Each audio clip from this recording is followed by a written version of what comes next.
ഈശോമിശിഹായ്ക്ക് സ്തുതിയായിരിക്കട്ടെ. ദിവ്യകാരുണ്യ സന്നിധിയിൽ അൽഫോൻസാമയോടൊത്ത് 8-ാം ദിനത്തിലേക്ക് നമ്മൾ പ്രവേശിക്കുമ്പോൾ അൽഫോൻസാമയുടെ സഹനജീവിതത്തെക്കുറിച്ച് ചിന്തിക്കുക ഉചിതമായിരിക്കും എന്നെനിക്ക് തോന്നുന്നു. ഭരണങ്ങാനം എന്ന കൊച്ചു ഗ്രാമത്തെ ഭാരതത്തിൻ്റെ ലിസ്യുവാക്കി മാറ്റിയതിൽ അൽഫോൻസാമ സുദീർഘമായി പങ്കുവഹിച്ചു. തൻ്റെ ജീവനും സഹനവും വിലയായി കൊടുത്ത് അവൾ ഭരണങ്ങാനത്തെ ഭാരതത്തിൻ്റെ ലിസ്യുവാക്കി മാറ്റി. 2008 നവംബർ 9 ഭരണങ്ങാനത്ത് വെച്ച് സ്പെഷ്യൽ താങ്ക്സ് ഗിവിംഗ് മാസ് നടത്തപ്പെട്ടപ്പോൾ അന്നത്തെ ഭാരതത്തിൻ്റെ പ്രസിഡൻ്റായിരുന്ന ഡോക്ടർ APJ അബ്ദുൽ കലാം സന്നിഹിതനായിരുന്നു. അദ്ദേഹം അൽഫോൻസാമയെക്കുറിച്ച് ഇപ്രകാരം പ്രസ്താവിച്ചു: അൽഫോൻസാമയെ വിശുദ്ധയാക്കിയത് എന്താണെന്ന് നിങ്ങൾക്കറിയാമോ? എന്നിട്ട് അദ്ദേഹം പറഞ്ഞു, she had a wonderful dream about heaven. സ്വർഗത്തെക്കുറിച്ച് സുന്ദരമായൊരു സ്വപ്നം അവൾക്കുണ്ടായിരുന്നു.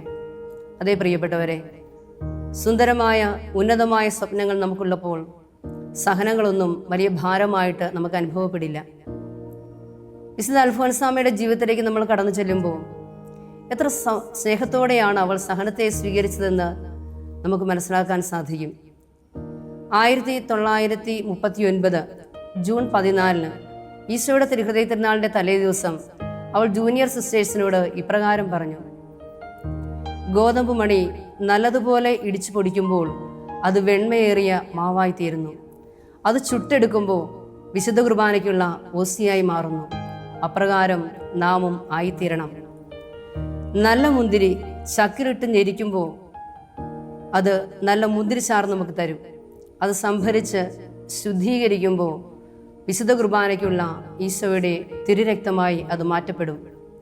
നാമും അതുപോലെ സഹനങ്ങളും ക്ലേശങ്ങളും പരാതി കൂടാതെ മൗനമായി സഹിക്കണം. ഒരിക്കൽ തൻ്റെ മദറായിരുന്ന ഉർസുലാമയോട് അൽഫോൻസാമ ഇപ്രകാരം പറയുകയുണ്ടായി: അമ്മേ, ഞാനൊരു കാര്യം ഈശോയോട് ചോദിച്ചോട്ടെ? എന്താണ് മോളെ? എൻ്റെ സഹനം രാത്രിയിലേക്ക് മാറ്റാൻ ഈശോയോടൊന്ന് ആവശ്യപ്പെട്ടോട്ടെ. ഉർസുലാമ അത്ഭുതപ്പെട്ടുപോയി. നീ എന്താണ് ചോദിക്കുക? രാത്രിയിൽ നിനക്ക് പാരവശ്യം ഉണ്ടായാൽ, നിനക്ക് വേദനകൾ ഉണ്ടായാൽ ആരാണ് നിന്നെ ആശ്വസിപ്പിക്കാനുള്ളത്? അൽഫോൻസാമ മറുപടി പറഞ്ഞു: അതുതന്നെയാണ് അമ്മേ എനിക്കും പറയാനുള്ളത്. പകൽ എനിക്ക് വേദന ഉണ്ടാകുമ്പോൾ എൻ്റെ കൈകൾ കാലുകൾ തിരുമ്മിത്തരാൻ ആളുകളുണ്ട്. എൻ്റെ തലയിണ മാറ്റിവെച്ച് തരാൻ സിസ്റ്റേഴ്സ് ഉണ്ട്. എന്നോട് സഹതപിക്കാനും എന്നെ ആശ്വസിപ്പിക്കുവാനും ഒത്തിരി പേരുണ്ട്. അമ്മേ, ഞാനൊന്ന് ചോദിച്ചോട്ടെ, നമ്മുടെ കർത്താവ് ഈശോ മിശിഹ കുരിശിൽ കിടന്നപ്പോൾ ആരാണ് ഈശോയെ ആശ്വസിപ്പിച്ചത്? ഈശോയ്ക്ക് കുരിശിൽ കിടന്നപ്പോൾ കിട്ടാത്ത ആശ്വാസം എന്തിനാണ് ഈ സഹനവേളയിൽ എനിക്ക് തരുന്നത്? അതുകൊണ്ട് അമ്മേ, എൻ്റെ സഹനങ്ങളെ രാത്രിയിലേക്ക് മാറ്റുവാൻ ഞാനൊന്ന് പ്രാർത്ഥിച്ചോട്ടെ. പ്രിയപ്പെട്ടവരെ, അൽഫോൻസാമയുടെ ചരിത്രത്തിൽ ഉർസുലാമ കൂട്ടിച്ചേർക്കുന്നു: അസാധാരണമാവിധം സഹിക്കുവാനുള്ള, മൗനമായി സഹിക്കുവാനുള്ള സഹനശക്തി അൽഫോൻസാമയ്ക്ക് ഉണ്ടായിരുന്നു. വീണ്ടും വിശുദ്ധ മർക്കോസിന്റെ സുവിശേഷം അധ്യായം 15 4-5 തിരുവചനങ്ങളിൽ നമ്മൾ ഇപ്രകാരം വായിക്കുന്നു: പീലാത്തോസ് അവനോട് ചോദിച്ചു, നോക്കൂ, എന്തുമാത്രം കുറ്റങ്ങളാണ് അവർ നിന്നിൽ ആരോപിക്കുന്നത്. നിനക്ക് ഒരു മറുപടിയും പറയാനില്ലേ?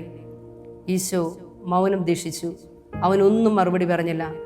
തന്മൂലം പീലാത്തോസ് വിസ്മയിച്ചു. പ്രിയപ്പെട്ടവരെ, 2 തരത്തിലുള്ള രക്തസാക്ഷിത്വങ്ങളുണ്ട്. ഒന്ന്, രക്തം ചിന്തിയുള്ള രക്തസാക്ഷിത്വം. 2, രക്തം ചിന്താതെയുള്ള രക്തസാക്ഷിത്വം. സമൂഹ ജീവിതം എന്ന് പറയുമ്പോൾ പച്ചയായ മാംസവും രക്തവുമുള്ള മനുഷ്യരുടെ ഒരു കൂട്ടമാണല്ലോ. അവിടെ സഹനങ്ങൾ ഉണ്ടാകുക തികച്ചും സ്വാഭാവികം. പക്ഷേ അൽഫോൻസാമ അത് എടുത്ത രീതികളാണ് വ്യത്യസ്തം.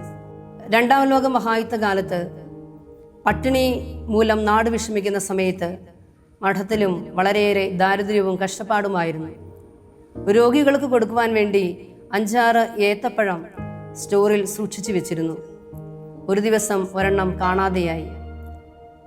അൽഫോൻസാമയോട് എതിർപ്പുണ്ടായിരുന്ന സിസ്റ്റേഴ്സ് പറഞ്ഞു പരത്തി അത് അൽഫോൻസാമയാണ് ആരും അറിയാതെ എടുത്തു കഴിച്ചതെന്ന്. ഇത് പാവം അൽഫോൻസാമയുടെ മേൽ ആരോപിക്കപ്പെട്ടപ്പോൾ അൽഫോൻസാമ നേരെ മദറിൻ്റെ മുമ്പിൽ ചെന്ന് മുട്ടുകുത്തി. എന്നിട്ട് മദറിനോട് പറഞ്ഞു, അമ്മേ, എനിക്ക് തെറ്റിപ്പോയി, എന്നോട് ക്ഷമിക്കണം. പ്രിയപ്പെട്ടവരെ, നമ്മുടെ കർത്താവിൻ്റെ കണ്ണുകൾ എല്ലാം കാണുന്നുണ്ട്. നമ്മുടെ നിഷ്കളങ്കത, നമ്മുടെ നിരപരാധിത്വം തെളിയിക്കാൻ വേണ്ടി നമ്മൾ ആരും കഷ്ടപ്പെടേണ്ട എന്ന് അൽഫോൻസാമയുടെ ജീവചരിത്രത്തിൽ നിന്നും വ്യക്തമാകുന്നു. അതായത് 2 ദിവസം കഴിഞ്ഞപ്പോൾ പഴത്തിൻ്റെ ചില കഷ്ണങ്ങൾ സ്റ്റോറിൽ ഒരു മൂലയിൽ കിടക്കുന്നത് കണ്ടു. അപ്പോൾ മനസ്സിലായി പഴം തിന്നത് അൽഫോൻസാമ്മയല്ല, എലിയായിരുന്നുവെന്ന്. നോക്കിക്കേ, ആരോപണങ്ങൾ എത്രമാത്രം ഉണ്ടായപ്പോഴും അത് അവൾ മൗനമായി സഹിച്ചു. ഒരിക്കൽ എൻ്റെ ബസ് യാത്രയിൽ ഒരു പെൺകുട്ടി എന്നോട് ഇപ്രകാരം സംസാരിച്ചു. ഒത്തിരി സഹനങ്ങളുണ്ടായിട്ടാണ് ഞാൻ ഭരണങ്ങാനത്ത് പോയത്. അതിനുശേഷം ഞാൻ അവിടുത്തെ മ്യൂസിയം സന്ദർശിച്ചു. കോൺവെന്റിൽ ചെന്ന് സിസ്റ്റേഴ്സിനെ ഒന്ന് കാണാമെന്ന് വിചാരിച്ചു അവിടെ ചെന്നതവാടെ ഒരു സുന്ദരിയായ ഒരു കന്യാസ്ത്രീ എൻ്റെ അടുത്തേക്ക് വന്നു. എന്നിട്ട് എന്നോട് സുഖവിവരങ്ങളൊക്കെ ചോദിച്ചു, എന്നെ ആശ്വസിപ്പിച്ചു. അവൾ തിരിച്ചുപോയി. പക്ഷേ തിരികെ പോയത് എവിടേക്കാണെന്ന് എനിക്കറിയില്ല സിസ്റ്ററെ. അവളൊരു കത്തോലിക്ക പെൺകുട്ടി ആയിരുന്നില്ല. അവൾ പറഞ്ഞു, ഞാൻ വിശ്വസിക്കുന്നു അത് അൽഫോൻസാമ്മയാണ് എന്നെ വന്ന് ആശ്വസിപ്പിച്ചതിന് ശേഷം തിരികെ പോയത്. അൽഫോൻസാമ്മയുടെ ജീവചരിത്രത്തിലൂടെ കടന്നു പോകുമ്പോൾ അൽഫോൻസാമ്മ പറയുന്ന പ്രധാനപ്പെട്ട ഒരു കാര്യമുണ്ട്. കാക്കയും കുയിലും ആകൃതിയിലും നിറത്തിലും ഒരുപോലെയാണ് ഇരിക്കുന്നത്. പക്ഷേ വസന്തകാലത്ത് അവയുടെ സ്വരം കേൾക്കുമ്പോൾ നമുക്ക് തിരിച്ചറിയാൻ സാധിക്കും ഏതാണ് കാക്ക, ഏതാണ് കുയിൽ. അതുപോലെയാണ് പ്രിയപ്പെട്ടവരെ, സിസ്റ്റേഴ്സ് എല്ലാവരും ഒരേ വസ്ത്രമാണ് ധരിക്കുന്നതെങ്കിലും സഹനങ്ങൾ വരുമ്പോഴാണ് മനസ്സിലാക്കാൻ സാധിക്കുക ഞാനൊരു വിശുദ്ധിയാണോ അല്ലയോ എന്ന്. സഹനത്തിൻ്റെ വേളകളെ സന്തോഷപൂർവ്വം സ്വീകരിക്കുവാനുള്ള വലിയ കൃപയ്ക്ക് വേണ്ടി നമുക്ക് പ്രാർത്ഥിക്കാം. 3 കാര്യങ്ങൾക്ക് വേണ്ടി മാത്രം നമ്മൾ വാതുറന്നാൽ മതി. ഒന്നാമത് ദൈവത്തെ സ്തുതിക്കാൻ, രണ്ടാമത് സഹോദരങ്ങളുടെ നന്മ പറയാൻ, മൂന്നാമത് ഭക്ഷണം കഴിക്കാനും വെള്ളം കുടിക്കാനും. അൽഫോൻസാമ്മയുടെ തിരുനാളിന് ഒരുങ്ങിക്കൊണ്ടിരിക്കുന്ന നമുക്ക് പരദൂഷണവും പരാതിയും പരിഭവമൊക്കെ അവസാനിപ്പിക്കാൻ പ്രിയപ്പെട്ടവരെ. നമുക്കറിയാമല്ലോ, ഉരുളക്കിഴങ്ങ് തിളപ്പിച്ചു കഴിഞ്ഞാൽ അത് ഒന്നുകൂടെ സോഫ്റ്റായിട്ട് മാറും. മുട്ട വേവിച്ചു കഴിഞ്ഞാൽ അത് ഹാർഡായിട്ട് മാറും. കാപ്പിപ്പൊടി തിളപ്പിച്ചു കഴിഞ്ഞാൽ അത് ഒന്നുകൂടി സുഗന്ധം പരത്തും. നമുക്കും ഇതുപോലെ ആയിത്തീരാം. കുറച്ചുകൂടി സോഫ്റ്റ് ആകാം. സഹനവേളകളിൽ കുറച്ചുകൂടി സോഫ്റ്റ് ആകാം. കാപ്പിപ്പൊടിയെ പോലെ കുറച്ചുകൂടി സുഗന്ധം പരത്താം. അതിനുള്ള കൃപ കർത്താവ് നമുക്ക് തരട്ടെ എന്ന് പ്രാർത്ഥിക്കുന്നു.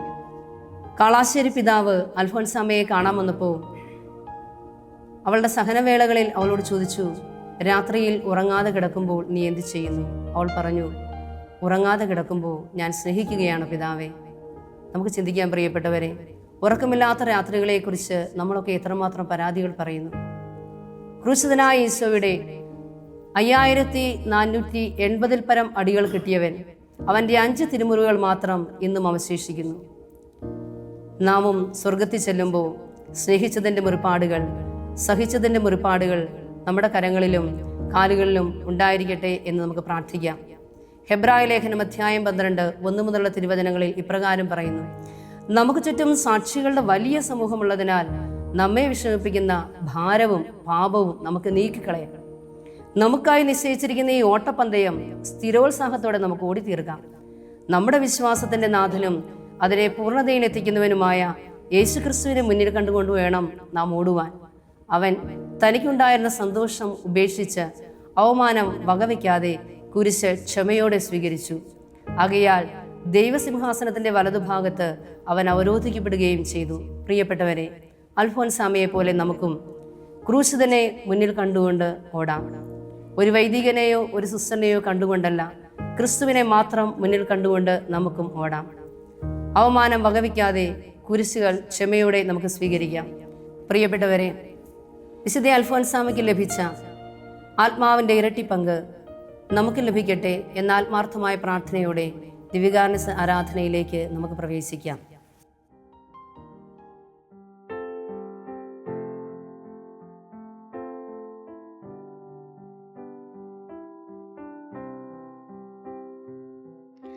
ഈശോയേ സ്നേഹനിധി ദാസരിതാ വന്നരികിൽ ആശീസുകൾ അഖിലവും നീ വീശിടുവാൻ കനിയണമേ. ഇമ്പമേഴും നിൻ തിരുമേ കുമ്പിടുവാൻ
പരിശുദ്ധ പരമാദിവ്യകാരുണ്യത്തിന് എന്നേരവും ആരാധനയും സ്തുതിയും പുകഴ്ചയും ഉണ്ടായിരിക്കട്ടെ.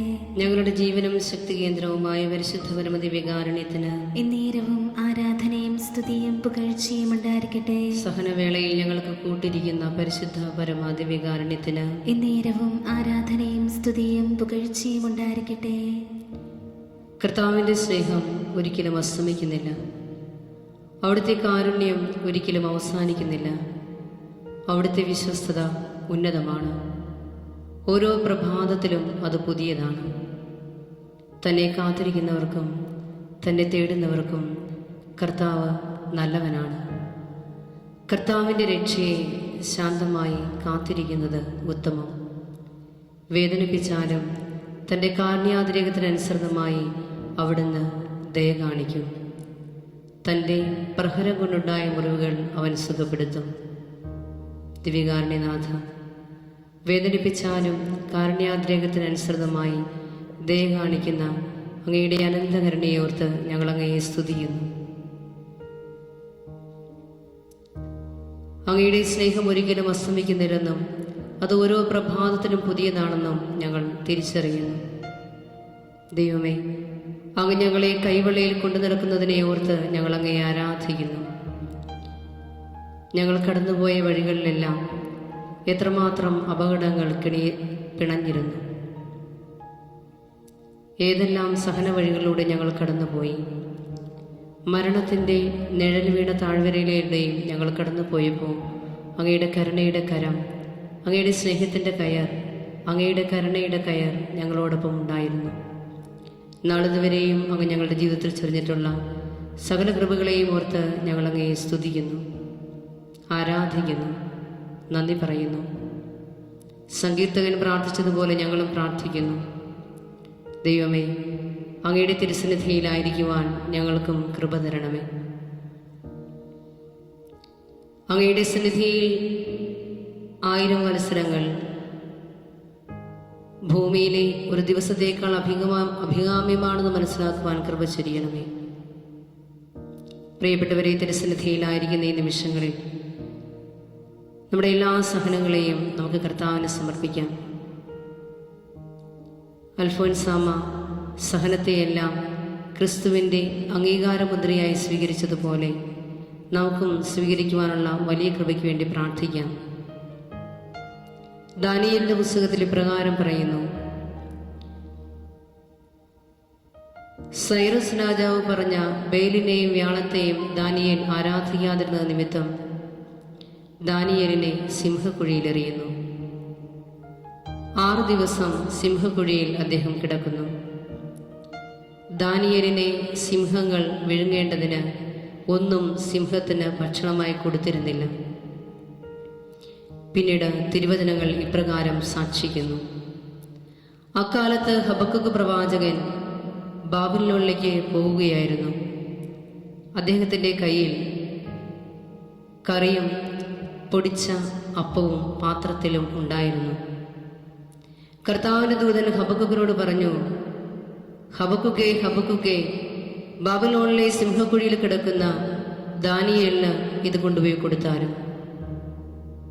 ഹബക്കുക്ക് പറഞ്ഞു: ബാബിലോൺ എനിക്കറിയത്തില്ല, സിംഹക്കുഴി ഞാൻ കണ്ടിട്ടില്ല. ഇത് പറഞ്ഞു തീരുമെന്നതിന് മുൻപ് തന്നെ കർത്താവിൻ്റെ ദൂതൻ ഹബക്കുക്കിൻ്റെ മുടിയിൽ കുത്തിപ്പിടിച്ച് വായുവേഗത്തിൽ ഹബക്കുക്കിനെ സിംഹക്കുഴിയുടെ മുകളിൽ എത്തിച്ചു. ഹബക്കുക്ക് ഉച്ചത്തിൽ വിളിച്ചു പറഞ്ഞു: ദാനിയേലേ, ദാനിയേലേ, ദൈവം കൊണ്ടുതന്നിരിക്കുന്ന ഈ ഭക്ഷണം കഴിച്ചാലും. ദാനിയേൽ പറഞ്ഞു: ദൈവമേ, അങ്ങയെ സ്നേഹിക്കുന്നവരെ അങ്ങ് ഒരിക്കലും ഉപേക്ഷിച്ചിട്ടില്ല, എന്നെ അങ്ങ് ഓർമ്മിച്ചിരിക്കുന്നു. പ്രിയപ്പെട്ടവരെ, നമ്മുടെ സഹനവേളകളെയെല്ലാം കർത്താവിൻ്റെ കരങ്ങളിലേക്ക് കൊടുക്കാം. ഓർക്കുമ്പോൾ നമ്മൾ അറിയാതെ കണ്ണു നിറഞ്ഞു പോകുന്ന എല്ലാ ജീവിതാനുഭവങ്ങളെയും കർത്താവിന് സമർപ്പിക്കാം. ജീവിതഭാരങ്ങളെയെല്ലാം അവൻ്റെ തോളിലേക്ക് നമുക്ക് വെച്ചു കൊടുക്കാം. ഈശോ പറഞ്ഞിട്ടില്ലേ: അധ്വാനിക്കുന്നവരും ഭാരം വഹിക്കുന്നവരുമായി നിങ്ങളെല്ലാവരും എൻ്റെ പക്കൽ വരുവിൻ, ഞാൻ നിങ്ങളെ ആശ്വസിപ്പിക്കാം. നമ്മെ ആശ്വസിപ്പിക്കാൻ വിളിക്കുന്ന കർത്താവിൻ്റെ കരുണയുള്ള കരങ്ങളിലേക്ക് നമ്മുടെ ജീവിതഭാരങ്ങളെ സമർപ്പിച്ചുകൊണ്ട് നമുക്ക് ഏറ്റുചൊല്ലി പ്രാർത്ഥിക്കാം. എൻ്റെ ദൈവമേ, എൻ്റെ ദൈവമേ, എന്നെ എന്നെ എന്നും എന്നും ഓർമ്മിക്കണമേ. ഓർമ്മിക്കണമേ. നെഹമ്യ നെഹമ്യ 13:31. എൻ്റെ ദൈവമേ, എൻ്റെ ദൈവമേ, എന്നെ എന്നെ എന്നും എന്നും ഓർമ്മിക്കണമേ. ഓർമ്മിക്കണമേ. നെഹമ്യ നെഹമ്യ 13:31. ഒരിക്കൽ കൂടി നമ്മുടെ സഹനങ്ങളെല്ലാം കർത്താവിൻ്റെ കരങ്ങളിലേക്ക് കൊടുത്തുകൊണ്ട് അൽഫോൻസാമ പറഞ്ഞതുപോലെ സഹനങ്ങളുടെ ആധിക്യത്തിൽ ഞാൻ അവൻ്റെ തിരുഹൃദയത്തിലെ തിരുമുറിവിൽ പോയി വിശ്രമിക്കും. ഒരു പ്രാവിനെ പോലെ ഞാൻ അവിടെ സ്വസ്ഥമായിരിക്കും. ബാക്കിയെല്ലാം അവൻ ചെയ്തുകൊള്ളും. ഒരിക്കൽ കൂടി നമുക്ക് പ്രാർത്ഥിക്കാം. എൻ്റെ ദൈവമേ, എൻ്റെ ദൈവമേ, എന്നെ എന്നെ എന്നും എന്നും ഓർമ്മിക്കണമേ. ഓർമ്മിക്കണമേ. നെഹമ്യ 13:31. പ്രിയപ്പെട്ടവരെ, നമ്മുടെ സഹന ജീവിത അനുഭവങ്ങളെല്ലാം ദാനിയേൽ സിംഹക്കുഴിയിൽ കിടന്നപ്പോൾ ദാനിയേൽ എത്രമാത്രം ദൈവത്തിൽ ആശ്രയിച്ചു. യാതൊരു വഴിയും രക്ഷപ്പെടാൻ അവൻ അവിടെ നിന്നില്ല. ഇതെല്ലാം അറിയാമായിരുന്നിട്ടും തൻ്റെ ദൈവത്തിൽ ആശ്രയിച്ചതുകൊണ്ട് അവന് ഒരു പോറൽ പോലും ഏറ്റതായി കണ്ടില്ല എന്ന് തിരുവചനം സാക്ഷിക്കുന്നു. ദൈവത്തിൽ ആശ്രയിച്ചുകൊണ്ട് ക്രൂശിൽ കണ്ടു ഞാൻ നിന്റെ സ്നേഹത്തെ എന്ന് പാടി നമുക്ക് നമ്മുടെ കർത്താവിനെ ആരാധിക്കാം. കർത്താവിനോട് നമുക്ക് ചോദിക്കാം, കർത്താവേ, നിന്റെ സ്നേഹത്തിന് പകരം ഞാനിനി എന്താണ് ചെയ്യേണ്ടത്?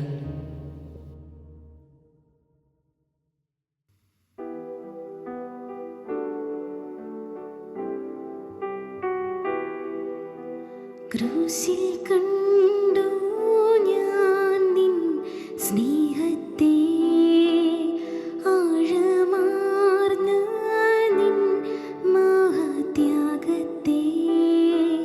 ക്രൂശിൽ കണ്ടു ഞാൻ നിൻ സ്നേഹത്തെ, ആഴമാർന്ന നിൻ മഹത്യാഗത്തെ. പകരം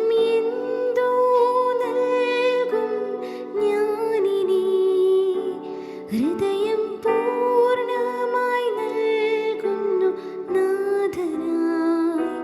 പകരം എന്തോ നൽകും ഞാനിനി.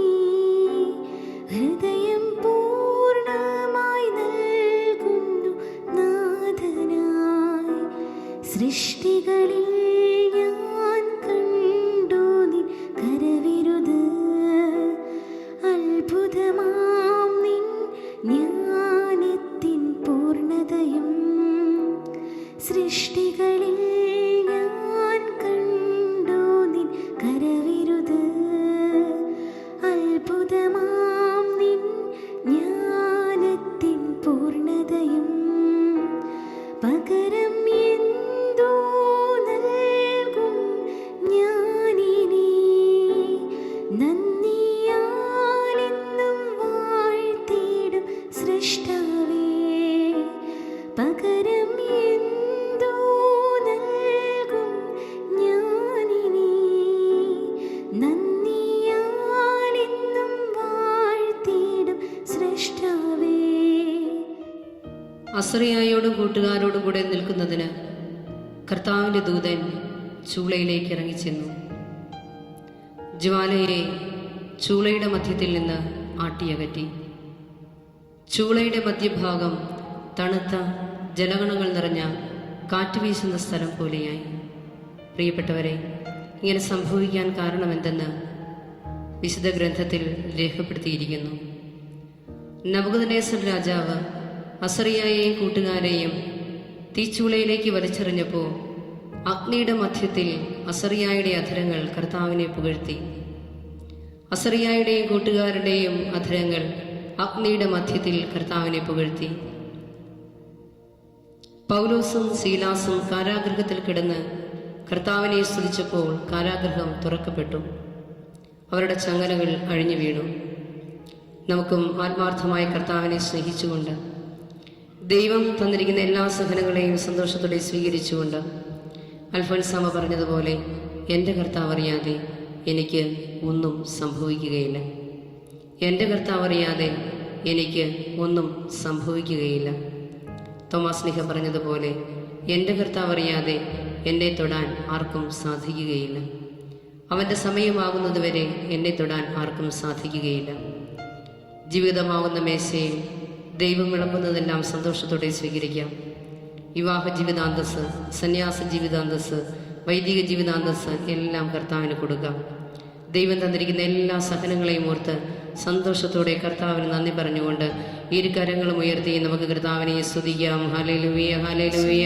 യേശുവേ നന്ദി, യേശുവേ സ്തുതി, യേശുവേ ആരാധന. ഹല്ലേലൂയ. നാമത്തിൽ അത്ഭുതങ്ങൾ സംഭവിക്കട്ടെ, അടയാളങ്ങൾ സംഭവിക്കട്ടെ, രോഗശാന്തികൾ സംഭവിക്കട്ടെ, പരിശുദ്ധാത്മാവ് നിറയട്ടെ, പുത്തൻ കൃപകൾ ലഭിക്കട്ടെ. കർത്താവേ കരുണയായിരിക്കണമേ. ഹല്ലേലൂയ.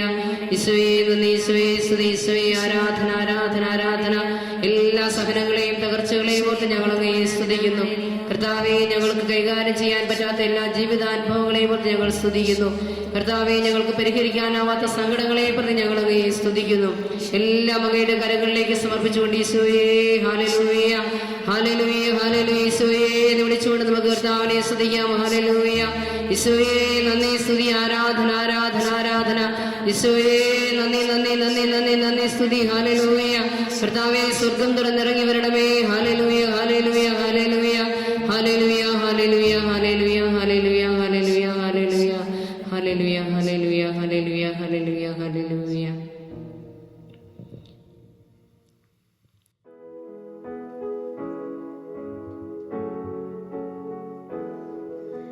സ്വർഗ്ഗത്തിൽ നിന്നാഗതമാം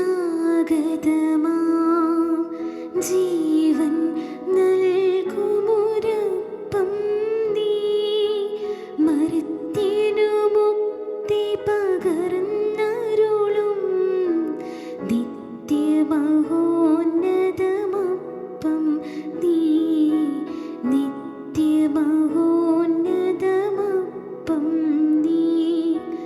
മാനവരേ മോദമോടെ നാഥനെ വാഴ്ത്തി പാടിടുവിൻ. ദൈവത്തിൻ പരിപാവനമാം സന്നിധി ചേർന്നു വണങ്ങിടുവിൻ. സന്നിധി ചേർന്നു വണങ്ങിടുവിൻ.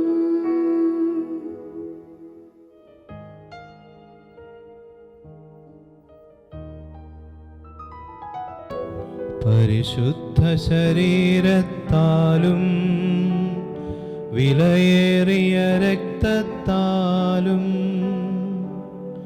പാപത്തിൻ കറകളിൽ നിന്നും മർത്യനു നീ മോചനമേകി. സകലേശാ ദിവ്യകടാക്ഷം തൂകണമേ വത്സലസുതരിൽ. നിർമ്മലരായി ജീവിച്ചിടുവാൻ ചിന്തണമേ ദിവ്യവരങ്ങൾ.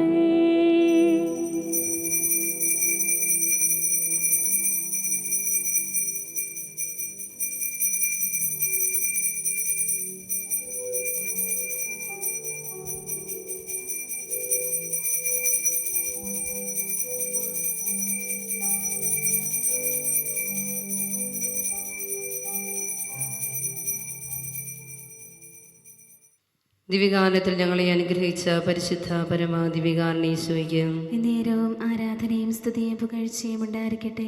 ആയുസ്സും ആരോഗ്യവും നൽകി ഞങ്ങളെ അനുഗ്രഹിക്കുന്ന പരിശുദ്ധ പരമ ദിവ്യകാരുണ്യത്തിന് നേരവും ആരാധനയും സ്തുതിയും പുകഴ്ചയും ഉണ്ടായിരിക്കട്ടെ. ഞങ്ങളുടെ സഹനങ്ങളും തകർച്ചകളും എല്ലാം ഉപരിനന്മയ്ക്കാക്കി മാറ്റുന്ന പരിശുദ്ധ പരമ ദിവ്യകാരുണ്യത്തിന് നേരവും ആരാധനയും സ്തുതിയും പുകഴ്ചയും ഉണ്ടായിരിക്കട്ടെ.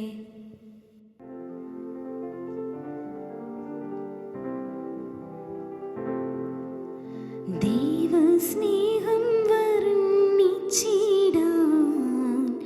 വാക്കുകൾ പോരാ, നന്ദി ചൊല്ലി തീർക്കുവാനേ ജീവിതം പോരാ. കഷ്ടപ്പാടിൻ കാലങ്ങളിൽ രക്ഷിക്കുന്ന സ്നേഹമോർത്താൽ എത്ര സ്തുതിച്ചാലും മതി വരുമോ ദൈവസ്നേഹം